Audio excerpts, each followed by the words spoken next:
telah kita lalui ya, pemilihan umum, kemudian salah satu dari paslon yang sudah mengikuti kompetisi pemilihan umum presiden dan wakil presiden mengajukan keberatan atas penetapan pihak Komisi Pemilihan Umum yang kemudian menetapkan salah satu paslon yang terpilih menjadi presiden dan wakil presiden. Atas penetapan yang disampaikan oleh KPU tersebut, kemudian paslon yang lain merasa ada yang tidak beres ya, sehingga kemudian berdasarkan penetapan tersebut diajukanlah keberatan atau diajukan namanya permohonan perselisihan hasil pemilihan umum ke Mahkamah Konstitusi. Lalu apa yang disebut dengan PHPU? PHPU itu adalah merupakan selisih antara perolehan suara melalui pemilihan umum dengan hasil penghitungan pemilihan umum oleh pihak KPU.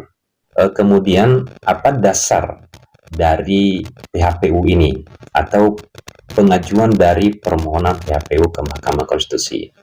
Sebagaimana kita tahu bahwa Undang-Undang Pemilu Nomor 7 Tahun 2017 adalah yang membahas terkait tentang pemilihan umum atau undang-undang khusus terkait dengan pemilihan umum, baik itu presiden dan wakil presiden, baik itu DPRD, baik itu DPR RI ya, baik itu DPRD provinsi, DPRD kabupaten kota, dan juga DPD. Nah, ini semua terkait dengan pemilihan umum ini diatur di dalam Undang-Undang Pemilihan Umum seperti yang kita sudah lalui dalam bulan Februari 2024 beberapa bulan yang lalu.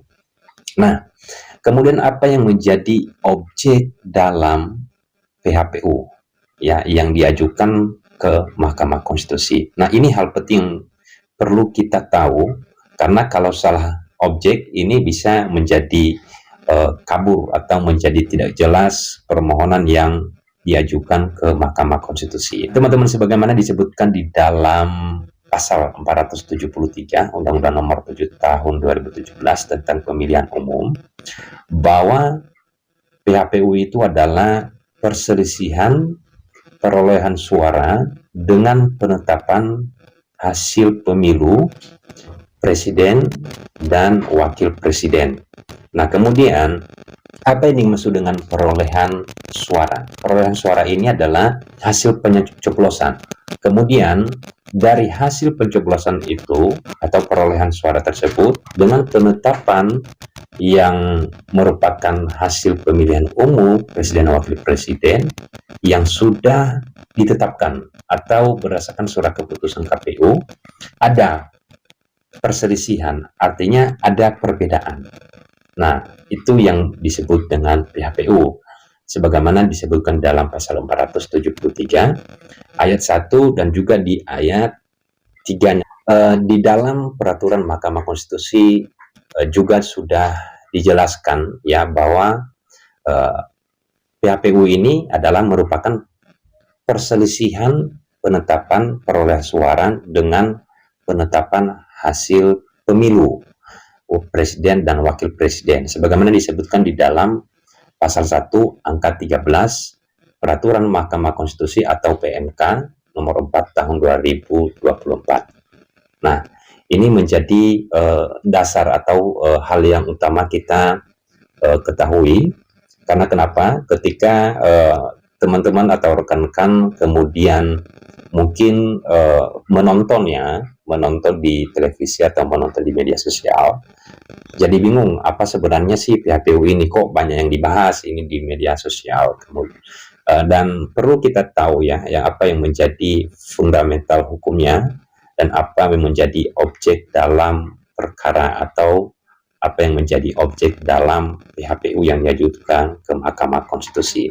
Sebagaimana disebutkan di dalam pasal 475 ayat 1 Undang-Undang Nomor 7 Tahun 2017 tentang Pemilihan Umum, terhadap penetapan tersebut kemudian salah satu dari paslon yang sudah terdaftar, yang sudah mengikuti ya pemilihan umum, namun ada perbedaan dengan suara yang diperoleh oleh yang terpilih berdasarkan penetapan KPU, maka diberikan waktu 3 hari sejak diumumkannya penetapan oleh Komisi Pemilihan Umum. Terkait PHPU ini juga diterangkan lagi ya di dalam pasal 475 ayat 2 yang menjadi objek dalam PHPU yang diajukan ke Mahkamah Konstitusi itu adalah hanya hasil penghitungan suara yang memengaruhi. Yang pertama adalah penentuan terpilihnya pasangan calon. Yang kedua, penentuan untuk dipilih kembali pada pemilihan umum ada pada pemilu presiden dan wakil presiden. Nah, ini hal yang penting dulu kita tahu. Ini penting kita ketahui. Di Mahkamah Konstitusi ada 2 paslon yang mengajukan permohonan PHPU, yaitu paslon nomor 1 Bapak Anies Muhaimin, kemudian paslon nomor 3 yaitu Pak Ganjar Mahfud, yang kemudian digugat KPU, yang menjadi pihak terkait adalah pasangan calon nomor urut 2 yang kemudian berdasarkan penetapan KPU adalah presiden terpilih ya untuk presiden 2024 sampai 2029. Kemudian pihak yang lain juga adalah ada Bawaslu ya, Badan Pengawas Pemilihan Umum. Nah, dari permohonan itu apakah kemudian sudah sesuai enggak dengan undang-undang pemilu? Saya belum bisa berkomentar di sini, teman-teman, tapi bahwa nanti pada slide berikut saya akan menyampaikan petitum atau permohonan dari 01, yaitu Pak Anies Muhaimin, pada permohonan di PHPU-nya ke Mahkamah Konstitusi, juga nanti paslon nomor 3, Pak Ganjar Mahfud, nanti saya tampilkan ya, yang menjadi petitumnya dalam permohonan PHPU hasil pemilu presiden dan wakil presiden ke Mahkamah Konstitusi. Nanti dilihat di sana teman-teman, karena kenapa bisa saya berani menampilkan ini adalah secara publik oleh Mahkamah Konstitusi juga melalui web media sosialnya sudah memberikan untuk bisa di-download. Jadi kemarin saya dapat dan saya download, dan ini teman-teman bebas bisa melihat juga, nggak masalah. Nah, nanti berikutnya saya akan membahas lagi ya terkait dengan PHPU atau terkait dengan gugatan ke MK, atau lebih bahasanya sebenarnya lebih gugatan ke MK ya. Sebenarnya secara hukumnya itu disebut sebagai permohonan ya, permohonan PHPU, perselisihan hasil pemilihan umum, ke Mahkamah Konstitusi. Jadi bukan disebut sebagai gugatan. Terima kasih, sehat selalu.